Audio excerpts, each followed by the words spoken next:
On a freezing October evening in Brittany, France, the renowned lawyer Victor Langlais drove his old Peugeot back to the grey stone villa perched on the cliff overlooking the bay of Douarnenez. His head was heavy from a long trial in Rennes, but only one thought kept him awake: the chance to hold his 8-year-old daughter Elise in his arms. He pushed open the heavy oak door. The house was dark.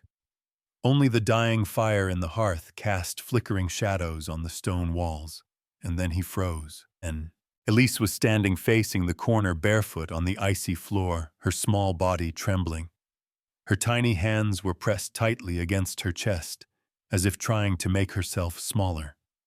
A few steps away stood the woman he had married 2 years ago, Adrienne Langlais, his second wife, whose icy Nordic beauty once turned heads in Paris. She wore a white sweater, her platinum blonde hair tied high, her pale gray-blue eyes staring at the child, as if she were not a little girl, but an offense that needed correcting. Elise, Victor whispered. The child didn't dare turn around. Adrienne slowly tilted her head and gave a smile thin as a blade. I was just teaching her a little discipline, she said, her voice light as sea mist. Children sometimes need to stand still and think about their mistakes. Victor rushed forward and scooped his daughter into his arms. Her skin was ice cold. Elise buried herself in his chest, but didn't cry. She only whispered ever so softly, I didn't dare cry out loud. Mommy Adrienne said if I cried, I'd have to stand longer. That night, Victor did not sleep. From the next room, he heard Adrienne on the phone, her voice lowered to almost nothing. He caught only fragments. Grant.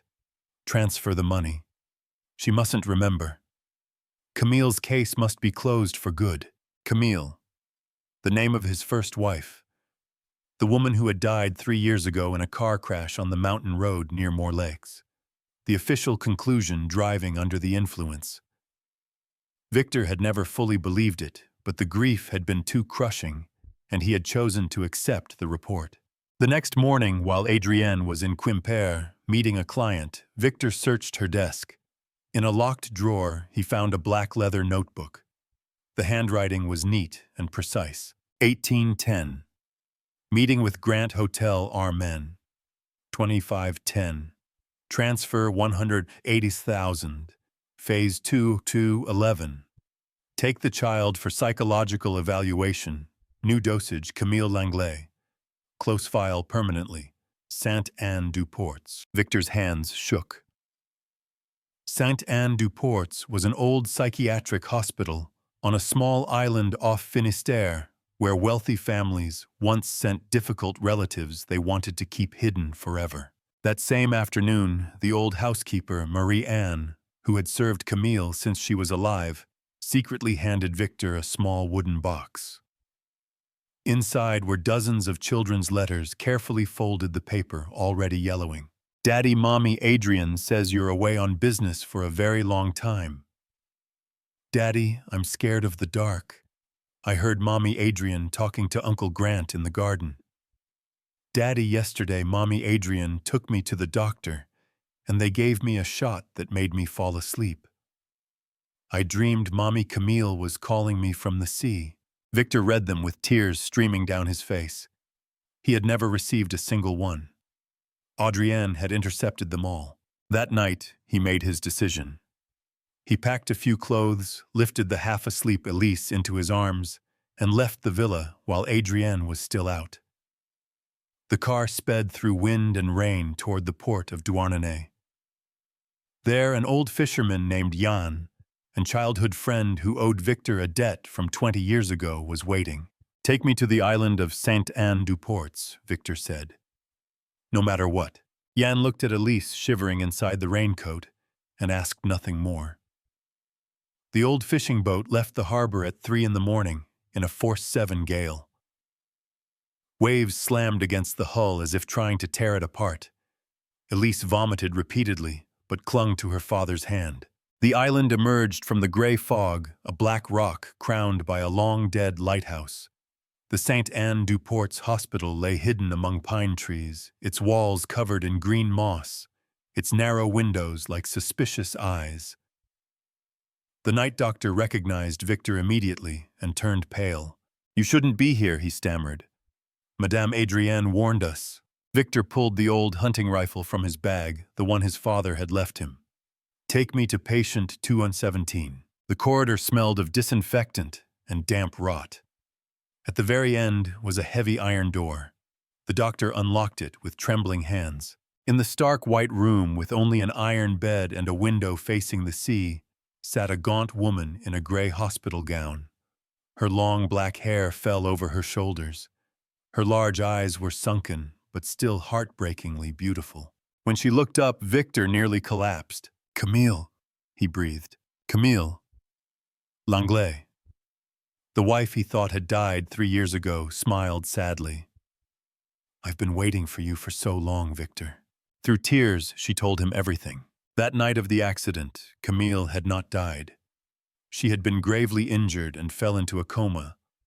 But instead of being taken to a public hospital, the ambulance had been diverted to Sainte-Anne-du-Port's on orders from Adrienne, who at the time was only a junior associate in Victor's law firm.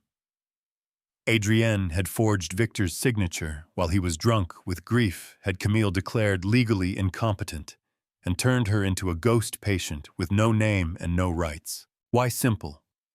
Adrienne wanted Victor. She wanted his money, his status, and she wanted to erase the perfect first wife she had envied since their university days. She had worked with a group based in England led by Grant Sutherland, who specialized in solving inconvenient inheritance problems for the ultra-wealthy. They staged the crash, faked the death certificate, and buried Camille alive on that island. Elise was the final loose end. Adrienne feared the child remembered her real mother, feared she might repeat things she had overheard. So she slowly poisoned the little girl's mind with sedatives and psychological punishment, turning her into a terrified, obedient shadow. Victor held Camille tightly the first time in 3 years. He could touch the woman he thought was gone forever. Elise stood beside her mother, sobbing. "Mommy, you're really here."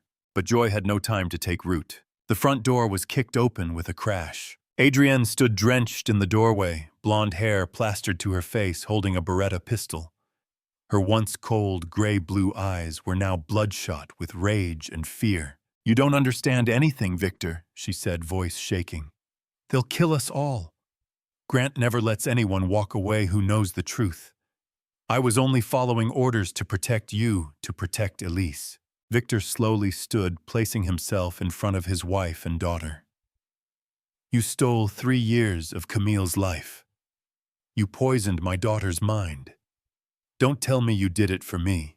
Adrienne gave a bitter laugh, but the gun barrel was trembling. "Do you think the police will believe you? Every document is legal. Camille was declared insane. You'll be treated as a madman who kidnapped a mental patient." At that moment, searchlights swept in from the sea. The roar of patrol boat engines filled the air. Jan had called the police the moment they landed. Adrienne spun around in panic. "No," she whimpered as the officers stormed in. As the handcuffs clicked shut, Adrienne stared at Victor with the same eyes that had once enchanted him. "I didn't want to die, Victor. Grant will come for you. They never forgive." Camille stepped forward, her voice soft but sharp as winter wind. "You chose survival at the cost of others' lives. Now pay the price." As the sun rose over the bay of Douarnenez, the boat carrying Victor, Camille, and Elise left the island of Sainte-Anne-du-Port's behind. Adrienne was taken away in a police van. Grant Sutherland would soon be the subject of an international arrest warrant. The very files Victor had worked on 10 years earlier now became the sharpest weapon against him. Elise sat between her father and mother, holding both their hands tightly. She looked up at the gray Breton sky slowly turning pink. "You won't leave again, will you?" she asked. Victor kissed his daughter's hair, then looked at Camille, the woman he had thought lost forever. "Never again, my love. We're not going anywhere." The sea wind blew hard, carrying salt and the smell of seaweed. For the first time in years, the little family was whole again. Wounded, scarred, but alive and free.